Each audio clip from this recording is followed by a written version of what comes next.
Hello, നമുക്കൊരു chicken kebab ഉണ്ടാക്കാം. അതിനാവശ്യമുള്ളത് എന്തൊക്കെയാണെന്ന് നോക്കാം. ഒരു പാൻ എടുക്കുക. അതിലോട്ട് മഞ്ഞൾപ്പൊടി, മുളക് പൊടി, ഗരം മസാല, കുരുമുളക് പൊടി, കോൺഫ്ലവർ 4-5 സ്പൂൺ എടുത്തിട്ടുണ്ട്, ഇഞ്ചി വെളുത്തുള്ളി പേസ്റ്റ്, തൈര്,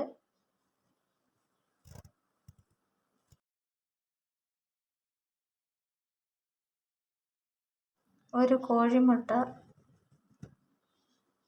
ഉപ്പ്. ഇത് കബാബ് പൗഡറാണ്, ഒരു കളറിന് വേണ്ടി മാത്രം ഞാൻ ചേർക്കുന്നത്. വേണ്ടാത്തവർക്ക് അത് സ്കിപ്പ് ചെയ്യുക. ഇതെല്ലാം കൂടെ നന്നായിട്ടൊന്ന് മിക്സ് ചെയ്യുക.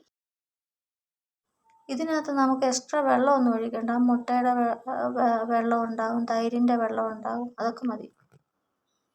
മിക്സ് ചെയ്തൊരു പേസ്റ്റ് പോലൊക്കെ ആക്കിയിട്ട് ചിക്കൻ പീസസ് എല്ലാം അതിനകത്ത് എടുത്തിട്ട് നന്നായി മിക്സ് ചെയ്യുക. അതിനുശേഷം നമുക്ക് ഇത് അടച്ചു വെച്ച് 1 മണിക്കൂർ ഫ്രിഡ്ജിലും 1/2 മണിക്കൂർ ഫ്രീസറിലും വയ്ക്കാം. ഫ്രിഡ്ജിൽ വെക്കുന്നത് അത് എരിവും പുളിയൊക്കെ പിടിക്കാനായിട്ട്. ഫ്രീസറിൽ വെക്കുന്നത് അതിനകത്ത് വെള്ളം ഇറങ്ങി വരും. ആ വെള്ളം ഇറങ്ങിക്കഴിഞ്ഞാൽ പിന്നെ അത് നമുക്ക് ഫ്രൈ ചെയ്യുമ്പോൾ വെളുത്തിരിക്കും. അത് സെറ്റാകാൻ വേണ്ടിയാണ് നമ്മൾ ഫ്രീസറിൽ വെക്കുന്നത്. ഇനി ഒരു ഫ്രൈ ചെയ്യാൻ ആരംഭിക്കാം.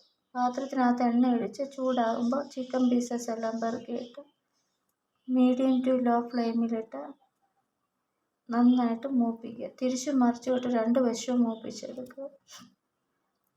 ഒരു റെഡ് കളർ ആകുമ്പോഴത്തേക്ക് നമ്മുടെ ചിക്കൻ വാങ്ങിയെടുക്കുക. നമ്മുടെ ടേസ്റ്റിയായ കബാബ് റെഡി. ബൈ.